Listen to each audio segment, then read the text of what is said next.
Speed news.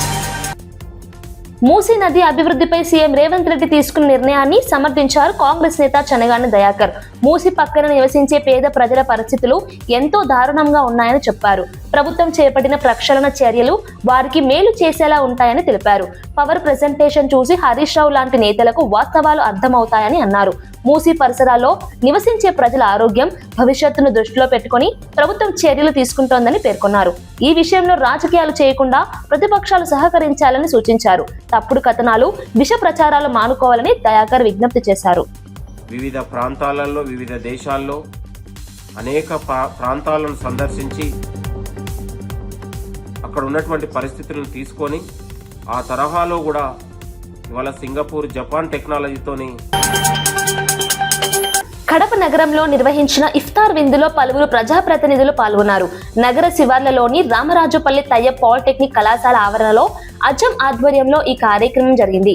ఈ విందులో MP Avinash Reddy, deputy CM Amjad Basha, మాజీ మేయర్ సురేష్ బాబు, మేయర్ పాక సురేష్ పాల్గొన్నారు. రంజాన్ నెల పవిత్రతను గుర్తు చేస్తూ ముస్లిం సోదరులతో కలిసి ఉపవాస విరమణ చేశారు. పరస్పర సౌహార్దం, సామరస్యానికి రంజాన్ పండుగ ప్రతీకగా నిలుస్తుందని నేతలు పేర్కొన్నారు. సామాజిక ఐక్యతను బలపరిచే కార్యక్రమాల్లో అందరూ భాగస్వాములు కావాలని పిలుపునిచ్చారు. స్థానిక ప్రజలతో నాయకులు ఆప్యాయంగా మాట్లాడారు.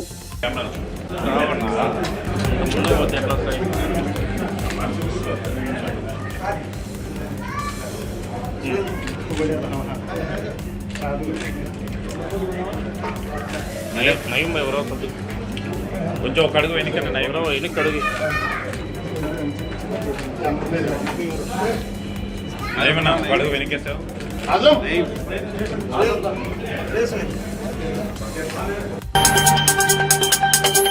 న్యూ ఏరా స్కూల్ సెల్ఫ్ సెంటర్ వివాదంపై ఎంవీఓ రవీందర్ స్పష్టత ఇచ్చారు. ప్రస్తుతం న్యూ ఏరా స్కూల్ పూర్తిగా ప్రభుత్వ ఆధీనంలోనే ఉందని తెలిపారు. పరిస్థితులను దృష్టిలో పెట్టుకుని స్కూల్ ను రెడ్ జోన్ గా ప్రకటించామని చెప్పారు. పరీక్షల నిర్వహణపై ఎలాంటి అపోహాలు పెట్టుకోవద్దని విద్యార్థులు, తల్లిదండ్రులకు సూచించారు. ఉన్నతాధికారుల పర్యవేక్షణలో పరీక్షలు నిర్వహిస్తామని వివరించారు. అదనపు భద్రతా చర్యల కోసం రెవెన్యూ అధికారులను కూడా రంగంలోకి దింపినట్లు తెలిపారు. విద్యార్థులకు ఎలాంటి ఇబ్బందులు లేకుండా పరీక్షల నిర్వహణకు అన్ని ఏర్పాట్లు చేశామని ఎంవీఓ రవీందర్ వెల్లడించారు. ప్రభుత్వ ఉపాధ్యాయుల చేత, ప్రభుత్వ గజెట్ హెడ్ మాస్టర్ల చేత, దాంతోపాటు సిట్టింగ్ స్క్వాడ్ యొక్క అదర్ డిపార్ట్మెంట్ నుంచి కూడా కలెక్టర్ ఆఫీస్ నుంచి వచ్చారు. కాబట్టి మొత్తం బిల్డింగ్ టేక్ ఓవర్ చేసేసుకొని మేము ఈ ఎగ్జామ్ను ఇండిపెండెంట్. ఆంధ్రప్రదేశ్లో బీసీ రక్షణ చట్టం రూపకల్పనపై కీలక సమావేశం జరిగింది. విజయవాడలోని తాడిగడప బీసీ డైరెక్టరేట్ కార్యాలయంలో మంత్రి సవిత నేతృత్వంలో ఈ భేటీ నిర్వహించారు.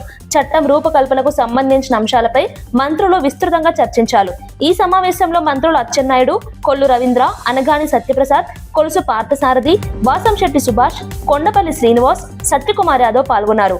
బీసీ వర్గాల హక్కులను రక్షించేలా చట్టాన్ని మరింత బలంగా రూపొందించాలన్న అంశంపై అభిప్రాయాలు వ్యక్తం చేశారు. సమాజంలోని వెనుకబడిన వర్గాలకు మరింత రక్షణ కల్పించేలా చర్యలు తీసుకోవాలని సమావేశంలో చర్చించారు.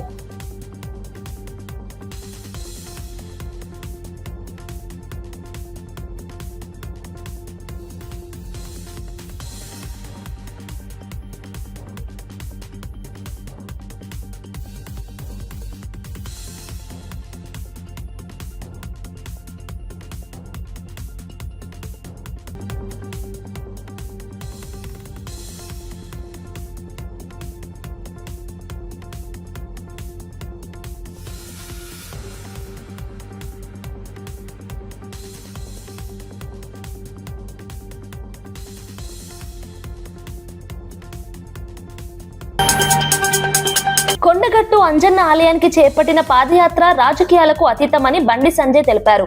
దేశ సేవ, ధర్మ రక్షణ లక్ష్యంగా ఎన్నికల్లో పోటీ చేశామని చెప్పారు. అంజన్న ఆశీస్సులతో కరీంనగర్ లో కాషాయ జెండా ఎగురవేశామని గుర్తు చేశారు. దేవుడికి చేసిన మొక్కును చెల్లించుకునేందుకే ఈ పాదయాత్ర చేస్తున్నానని వివరించారు. ఈ యాత్రకు ప్రజల నుంచి మంచి స్పందన వస్తోందని తెలిపారు. భక్తి భావంతోనే ఆలయానికి నడుచుకుంటూ వెళ్తున్నానని చెప్పారు. ధర్మ పరిరక్షణ కోసం తన ప్రయాణం కొనసాగుతుందని బండి సంజయ్ పేర్కొన్నారు. యాత్ర చేయడం జరిగింది.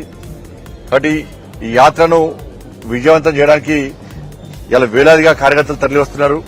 ఇవాళ కొత్తపల్లి, రేకుర్తి, పూడూరు, కురిక్యాల, వెదుర, గంగాధర అంతా కూడా, మలయాళ అంతా కూడా వారు మూసీ నది ప్రక్షాళనపై సీఎం రేవంత్ రెడ్డి కీలక వ్యాఖ్యలు చేశారు. మూసీ అభివృద్ధిని అడ్డుకుంటున్న వారు అక్కడి వాస్తవ పరిస్థితులను స్వయంగా చూడాలని అన్నారు.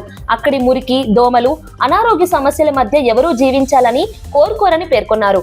అక్కడ నివసించే ప్రజల ఆరోగ్యం, పిల్లల భవిష్యత్తు కోసం మూసీ అభివృద్ధి తప్పనిసరి అని చెప్పారు.